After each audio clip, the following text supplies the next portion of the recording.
Hey guys, Thunderstruck MTB here. Well, today's one of those days, and I'm going to make a video I don't like to make, but I've said it before and why my channel exists.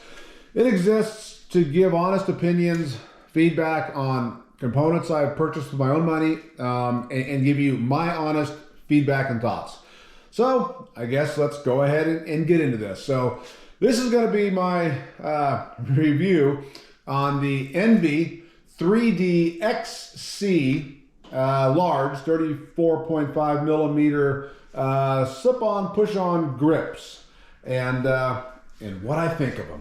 So the reason they're on the bike is because I've been having some issues with some clicking and creaking on my other grips, which were Deity Mega Attacks, and they're making a little bit of creaking noise and clicking just grabbing the grip, not pushing on the bike, nothing in the headset, nothing like that.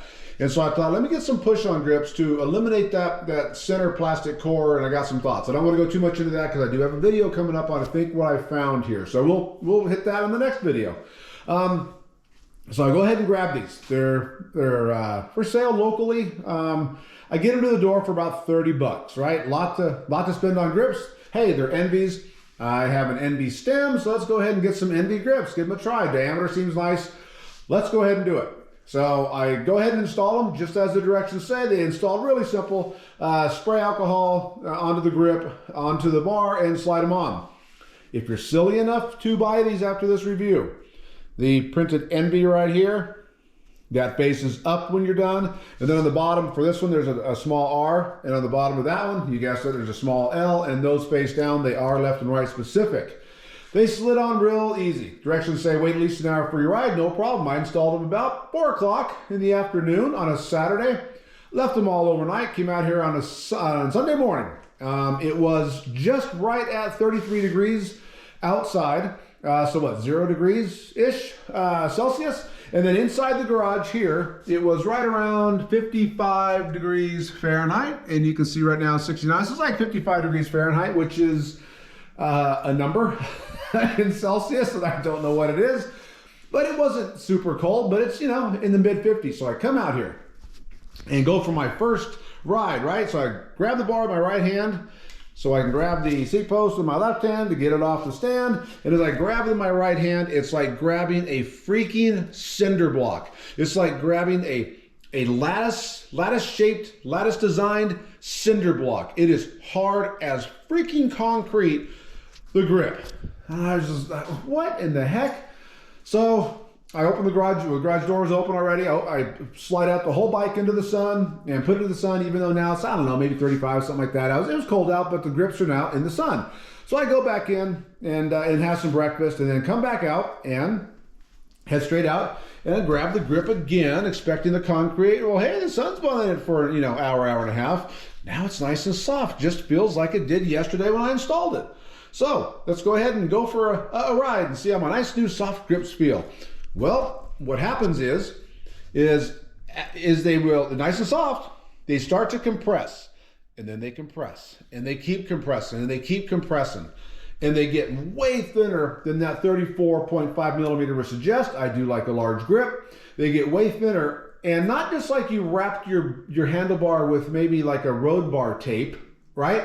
It somehow compresses and gives you no support. It is the worst feeling grip I've ever had on any machine in my entire life. Moto, BMX, back in the day, 80s, it doesn't matter. I've never had anything feel this awful. It's actually remarkable just how bad ENVE made these grips.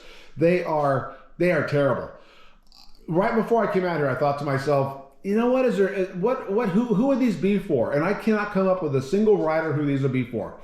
Your hardcore racer who is just literally 2 seconds off the podium. They're not really light. They're 79 grams. These are the extra large, or the largest, sorry. They were 79 grams with the end plugs. And that's not particularly light when you can get some, Ritchie, Pro Logics or Logic Core, some Ritchie grips for like, I think they're 25 grams or 20 grams for the set, for the pair, plus end caps. So these aren't for the racer because they're not that light. They're not for the next step up, the weight weenie.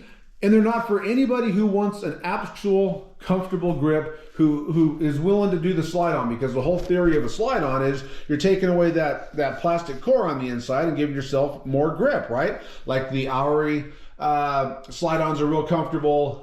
So what, ODI long necks, you get the idea. Things like that are pretty comfortable because the whole theory, again, there's no plastic collar on top of the bar making the rubber that thin, when you could remove that. There we go. When you can remove that, you can make it that thin and get more cushioning type thing. That's the whole theory, right? For those that want a push-on grip. I was doing it to try to eliminate an issue because I'm growing less confident with these P&W, the Loam handlebars here, with some issues. I'm growing less and less confident, so I was trying to find out what that noise is. So in other words, anyways, that's pretty much where it's at. Again, I just don't want to seem like I'm dumping on ENVE. Again, I have an ENVE stem. You know, I'm not a big fanboy of ENVE stuff just because I think it's way overpriced.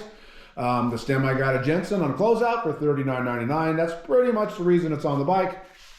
And then these looked good. I didn't see any too critical reviews on them, but either those reviewers are, you know, walking a fine line with how they review ENVE stuff for whatever freaking reason, I don't know. Or they just are feeling something different than I am. But these are absolutely awful in the cold. They're awful when they warm up.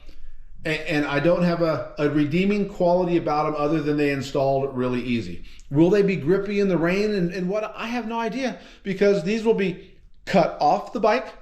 And these will be in the trash before this video is even done rendering. That's what's happening next. So anyway, there you guys go. I just kind of wanted to get this out. So, you know, anybody else is saving 30 bucks, I might as well just grab my $30, torn it up into a bunch of small pieces and do it in the gutter. You know what? That would have been a lot more fun than installing these and dealing with this. So anyway, there you guys go. I hope this helps in some small way. Maybe stops you from making a $30, $35, $40 mistake if you don't get them on sale, right, with tax and shipping, and prevents you from doing it. Look elsewhere.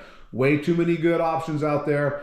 Envy how you guys sat around in a room and tested these and made these and decided, yep, let's go ahead and green light these. Let's produce these, man. These are outstanding. How you guys did that in your room, I will never know. Never know. Okay, guys, there's my review. So anyway, if you have any questions, drop them in the comments. I'll always respond, and you guys have a great rest of the day. All right, see ya.